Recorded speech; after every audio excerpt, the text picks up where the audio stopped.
Hi there, everyone. My name is Jackie Murray, and I'm here to present the main takeaways from the course Continued 862 Special Education 2. Over the past several weeks, I've explored many concepts, strategies, and programming that have expanded my understanding of how to create, cultivate, and foster an inclusive environment. The course provided such great breadth and depth of concepts and how those concepts impact instruction, programming, and assessment needs for all students. I started this final project with the intention of providing an overview of the main lessons I found helpful from each module. However, after finishing Module 6 and looking at the many facets and impacts of mental health, I have decided to centralize my focus on mental health. In my experience as a seniors high school humanities teacher, I notice a growing trend of students who require a greater vocabulary of what they are feeling, tools to help support their mental well being, as that is the foundation for any and all learning. So, with that being said, welcome to my presentation The Foundation: Why Mental Health is Key to True Inclusive Education. Simply put, if a person is dysregulated, they cannot learn. Teachers can provide the best Tier 1 supports that brings in math manipulatives, views each student with the perspective of empathy for students with DLD or ADHD and other diagnoses. We can give the evidence-based practice while maximizing fidelity, and we can have the best structured literacy program. But none of that matters if students are in a dysregulated state. As shared by Dan Siegel in the article Emotional Regulation of Children During COVID-19, if a student's lid is flipped, they are operating from the limbic brain and can only fight, flight, freeze, or fawn. A person in this state cannot access their emotions, their memory, logic, or problem-solving strategies. Therefore, it is essential that the starting point to any effective strategy begins with regulation and understanding that mental health is the foundation by which everything else is supported. Furthermore, by grounding a response in regulation, that helps build a window of tolerance as students learn how to build capacity, understand their environment, and also builds empathy and connection between students and their learning environment. The starting point is for teachers to first understand what anxiety is and how one must differentiate between a natural human emotion and when that emotion is in the driver's seat. Anxiety is natural, responsive feeling when a human feels threatened. Every person will experience anxiety in many different things. I know I'm anxious about this final task, and I have felt anxious in the past about a new class I'm teaching or a new staff I'm joining. The goal of mental health is not to eradicate feelings, but rather build tolerance and tools to help handle the situation when anxiety arises. With all that being said, although anxiety itself is a natural human response, it can become concerning when that feeling is persistent and the duration of that emotion lasts for long periods of time. Or if the feeling of anxiety prevents folks from participating in the learning environment or in life-giving experiences. As teachers and in roles of support, it is critical that we notice moments when there are significant changes to daily functioning or impairment in a student's ability to engage in learning. I will also mention that I'm using anxiety as an umbrella term for diagnoses such as generalized anxiety disorder, social anxiety, OCD, and panic disorder. Students' understanding of mental health and the language they now have access to has been incredible in the past several years.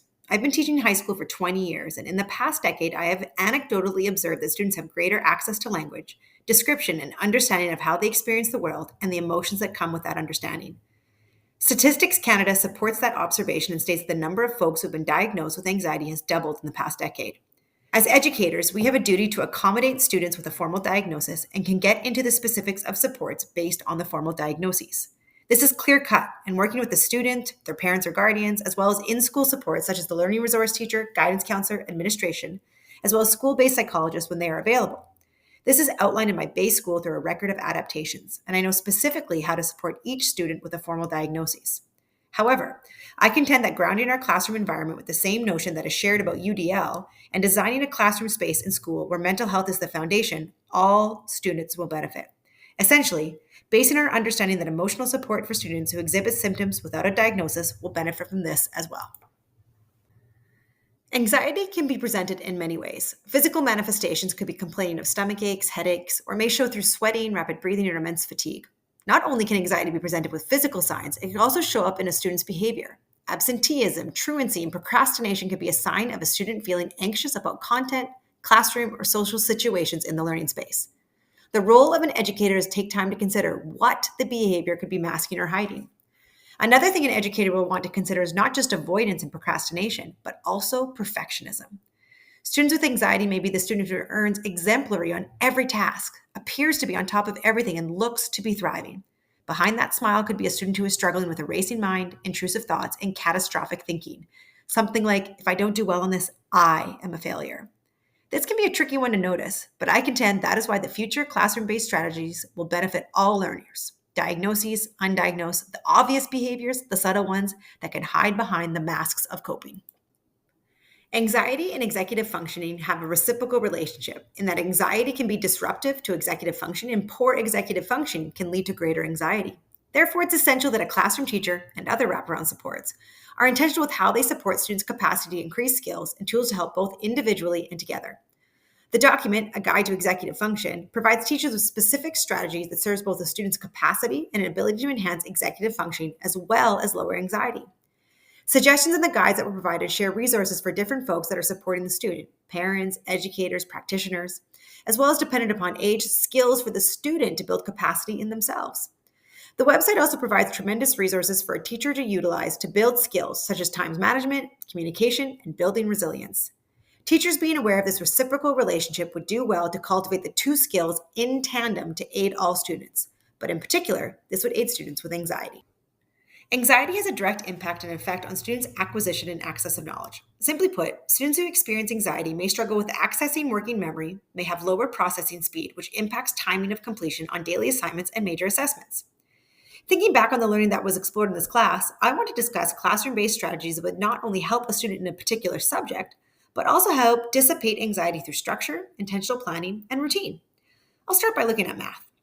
Math is a subject that consistently builds off previous lessons and expands students' knowledge. A student may not be able to access the prerequisite knowledge to complete the next outcome, which can in turn create anxiety, which feeds the loop of inadequacy, uncertainty, and thus can limit the student's capacity to engage in the content. Classroom strategies benefit students by not only improving their math comprehension, but also positively impacting their mindset, which helps reduce anxiety and build confidence in their learning and their abilities. This approach helps students develop a more positive perspective towards mathematics, which in turn can improve their performance and engagement. In Module 3, a classroom-based strategy that would aid a student experience with math anxiety was shared in the webinar, How to Design and Deliver Effective Math Intervention. In this webinar, 5 essential components were shared that not only provide math intervention, but also aids the students control the situation. Understanding the previous concepts is predictable and routine, and the strategies call for daily commitment to build intervention and capacity in tandem. Through daily explicit and systemic instruction, clear and concise language, multiple representations, deliberate practice opportunities, problem-solving instructions with consistent feedback, teachers are not only supporting the understanding of math, but also building an environment that is predictable and supportive. Furthermore, it also provides the basis for a respectful environment where all learning is celebrated, which can aid anxious episodes. Another subject that anxiety can be supported through structure and practice is English language arts. For a student who's struggling with reading comprehension and writing, English can feel daunting, intimidating, and increase anxious episodes. Like the math curriculum, English has many intersecting parts where one strand impacts the other, and together they make a strong braid. However, if one strand is diminished, the whole braid is weakened. Sadida illustrates the impact of all the strands through the concept of the writing rope. The writing rope helps the teacher outline 5 critical components that contribute to students' ability to become a skilled, confident writer. These strands not only aid a student's final product, it also provides a framework to be successful and break down the process of writing into 5 manageable steps. This systemic, sequential, structured way of writing can help make the process feel less overwhelming and give the students a sense of control, which increases confidence and reduces frustration. In that module, I gave an example of an in-class essay that I use in my grade 12 Catholic Studies class. I have used these outlined for the past several years, and I have many students who reported hating writing essays suddenly see that the way it can be sequentially planned. By providing supports for critical thinking, syntax, text structure, the writing craft, and final transcription, I provide a formulaic way to be successful, which helps lower anxiety. My outline models Sadida's methods of breaking down the task into manageable steps. I provide explicit instruction to be successful, and I normalize the challenges that come with this task while also building capacity. A student with anxiety can feel like they are constantly playing catch-up. By incorporating the strategies found in Module 3 and 4, teachers are not only building students' ability to engage with content, but to engage with learning in a regulated state. I'm going to pan out and take another bird's eye view after looking at the micro of math and English lesson and pan back to the macro, the classroom environment. To coincide with the instructional strategies shared to enhance student capabilities and decrease anxiety, a teacher must also consider the learning environment as a whole. This goes hand in hand with building executive functioning as well as intentional lessons as a teacher models executive functioning skills through the classroom environment. Not only is a teacher modeling those skills by doing these things, they're increasing predictability and routine. And the cool thing is that all students benefit from a learning environment that centers these strategies. The small steps of having the agenda displayed, following a routine for transitioning between classes, clear goals so students are aware of their destination for the day, and normalizing a growth mindset that our goal is just to be a bit better than yesterday. By ensuring these things are visible, shared consistently, one has the power to influence the learning culture. This also gives space for predictability and expectations through consistent procedures, something all students need to thrive, but in particular, that is helpful for students with anxiety. To coincide with predictable displayed routines, I also want to highlight the framework shared in the article Principles of Instruction Research Based Strategies That All Teachers Should Know. Rosenshine theorizes that a key takeaway to effective instruction is breaking down tasks into manageable steps. He suggests that by presenting complex material into small steps, providing exemplars and worked out examples, and giving time for guided practice with teacher supervision gives space for teachers and peers to check for understanding that students will experience success. For students with anxiety, this method focuses on the journey and not the destination is such a helpful strategy. Furthermore, if this framework is followed consistently, displayed for students to see, if it becomes part of the fabric of the classroom, which aids student engagement and vulnerability when learning something new and challenging, it also aids those students with anxiety that are perfectionists, as they know the final goal and are not guessing and overworking themselves beyond the set expectation. To support Rosenshine's principles of instruction, Kennedy et al. Posits that explicit instructions supports all learners. And in the case for this presentation, it aids students with anxiety as it addresses multiple needs of the diverse students in our spaces. Through explicit instruction, which requires intentionality, scaffolding supports through the learning journey, which requires paying attention, and enhancing student engagement, that will help students learn. Sadida would bring this all home with the specific instructional strategies and tools to achieve success. Her use of graphic organizers, resources to help with transition sentences, focusing on syntax and text structure, all provides a model and structure for students to methodically and sequentially grow through steps to reach an outcome. By integrating Rosenshine, Kennedy, and Sadida's methods, teachers are creating positive learning environments through intentional instructional strategies. As teachers increase their capacity to integrate awareness about anxiety in their classroom, understand executive functioning, and build capacity, use research, classroom-based evidence strategies to provide structure and sequential steps towards their learning goal, they will surely build capacity of all students while being mindful of students with anxiety. A final thing that teachers will want to consider is accommodations that students may need as the final piece of the puzzle. At my school, we utilize a document called Record of Adaptations, and this allows teachers to accommodate students' specific learning needs through interventions. Some adaptations that would aid students with anxiety that are on our document include extended time, brain breaks, simplified instructions, copies of notes, chunking of instruction assignments, visual timers, schedules, and task lists.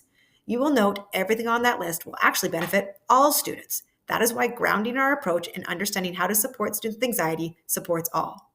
This document supports the research listed above and is a document that helps a teacher understand their role in ensuring a student's needs are accommodated.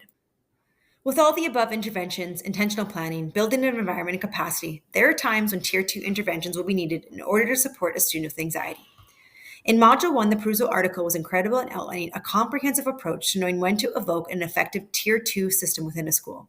Firstly, it is essential that Tier 2 supports are in concert with Tier 1 strategies. It's not a passing off of the student, but a reciprocal relationship that relies on each other to support the student throughout the learning journey. In my division, they have changed the visual from a hierarchy to a teardrop, where the colors even blend into the other. This design shows the interconnected system and that together, we support students and find ways to integrate supports as needed as ebbing and flowing between the tiered supports. Tier 2 supports are needed when the challenges are impacting the learning consistently despite instructional, classroom, and environmental supports. If anxiety prevents attendance, participation, or engagement, a classroom teacher will need to incorporate Tier 2 supports. If a student is requiring modification and/or additional supports beyond a classroom teacher's expertise, such as psychologists, counselors, resources that should be accessed. These highly educated folks are trained to facilitate the recommendations from rubric in the article, What is the Best Treatment for Anxiety? That gives space and resources to support a student beyond a classroom teacher. In some instances, students with anxiety would benefit from cognitive behavioral therapy to better understand their anxiety and build coping skills. They can help in a one-to-one setting build coping mindfulness strategies that can be utilized in the classroom. They can integrate exposure techniques in a controlled environment. This additional support would also be in conjunction with a relationship and dialogue with the student's family and understanding the student not just at school, but outside of school as well. On this slide, you will see the resources that I used for this presentation. It was really interesting to take my initial work that I completed as I went through the course and have an aha moment that each resource requires a foundation of a regulated student in order to work. It was at that moment that I shifted my focus from my original plan to what you've listened today.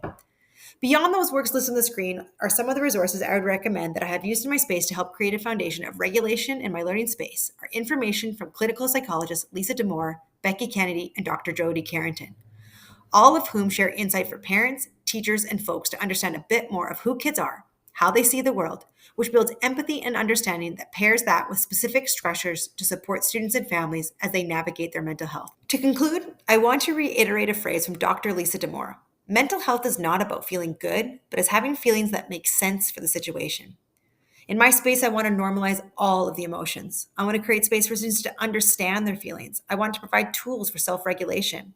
I want students to be in the best possible situation to engage in the learning that is provided, and I can do so through intentional Tier 1 supports. With that being said, I also want to recognize my role in supporting students in their learning journey when those feelings become disordered. Through intentional planning, utilizing explicit instruction, scaffolding, and many other tools shared in this presentation, I hope I'm not only building students' ability to engage in content, but also their ability to learn in a regulated state.